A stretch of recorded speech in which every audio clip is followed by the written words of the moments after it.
7 वर्ष की मरियम अपने माता पिता, 4 बहन और एक भाई के साथ रहती है। उसके पिता मलबा गाड़ी में मलबा उठाने का काम करते हैं और उसका परिवार बहुत गरीब है। वो एक किराए के कमरे में रहते हैं जिसमें लाइट और पंखे की व्यवस्था भी नहीं है। यह परिवार किसी तरह अपना गुजारा करता आ रहा है। कुछ समय पहले मरियम के साथ एक दुर्घटना हो गई। राकेश, एक 12-13 वर्ष का लड़का जो मरियम के घर के पास ही रहता था, उसने मरियम को रोज की तरह अपने घर के बाहर खेलते हुए देखा और उसे बुलाया।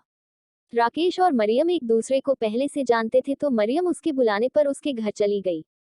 घर पर राकेश अकेला था क्योंकि उसके माता पिता काम पर थे।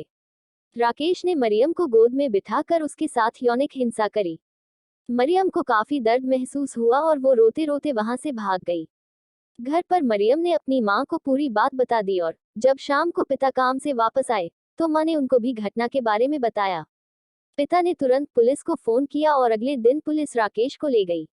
मरियम के केस के जांच अधिकारी अफसर ने मरियम और उसके परिवार को चाइल्ड वेलफेयर कमेटी के सामने प्रस्तुत किया और ने हक सेंटर फॉर चाइल्ड राइट्स को सपोर्ट प्रोवाइडर नियुक्त किया। हक की तरफ से सपोर्ट पसंद खुशनूर मरियम और उसके परिवार को सपोर्ट करने की तैयारी शुरू करने लगी।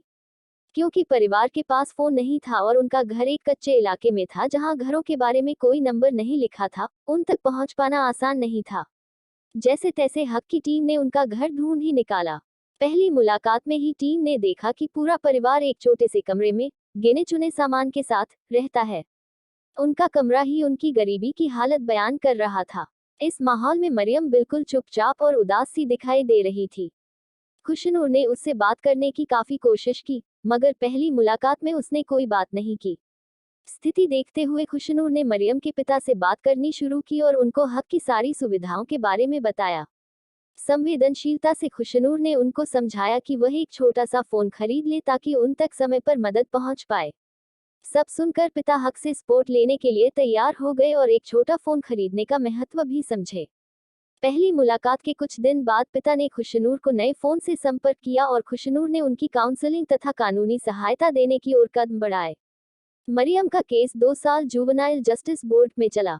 5-6 न्यायिक सुनवाई में आने की वजह से मरियम के परिवार को काफी आर्थिक नुकसान हुआ क्योंकि वे दिहाड़ी मजदूर हैं और उनकी दिन की दिहाड़ी काट ली गई। साथ ही साथ 7 वर्ष की मरियम 9 वर्ष तक आते आते अपनी उम्र के हिसाब से अपने साथ हुई हिंसा की बारीकियां भी भूल रही थी और बार बार उस घटना को बयान करने में काफी संघर्ष कर रही थी। पर हक के वकील मरियम से 2-3 बार मिले और उसी का बयान उसको पढ़कर सुनाया। उन्होंने मरियम को समझाया कि वह सुरक्षित है और डरे बिना आराम से न्यायिक सुनवाई में अपनी बात बताए।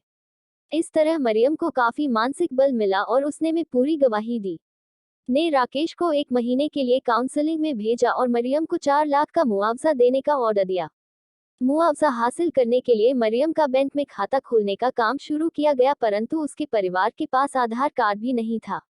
काफी संघर्ष करके जब परिवार ने आधार कार्ड्स बनवा लिए तो उनके गांव के बैंक ने इतने छोटे बच्चे का बैंक में खाता खोलने से मना कर दिया।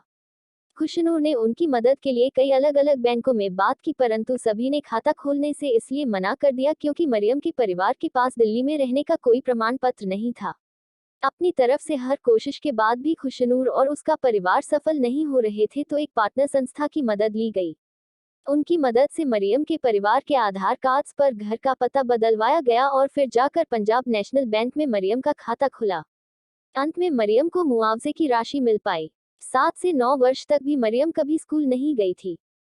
काउंसलिंग के द्वारा मरियम की पढ़ाई पर उसके माता पिता से बात हुई और कानूनी केस के साथ साथ मरियम की पढ़ाई का काम भी शुरू कर दिया गया। जब मरियम को स्कूल में दाखिला दिलाने की कोशिश शुरू हुई तो पता चला कि बड़ी उम्र होने के कारण सभी स्कूल मरियम को दाखिला देने से मना कर रहे थे। यह बात को बताई गई और उनके आदेश से मरियम का दाखिला एक सरकारी स्कूल में हो गया। खुशनूर को तसल्ली थी कि अब मरियम की पढ़ाई शुरू हो जाएगी, मगर कुछ टाइम में उसे पता चला कि स्कूल बहुत दूर होने के कारण उसका परिवार उसे रोज स्कूल नहीं ले जा पा रहा था। आखिर में जब मरियम के मुआवजे की राशि उसके खाते में आई तो उसके पिता ने उसको पास के एक प्राइवेट स्कूल में दाखिला करवा दिया।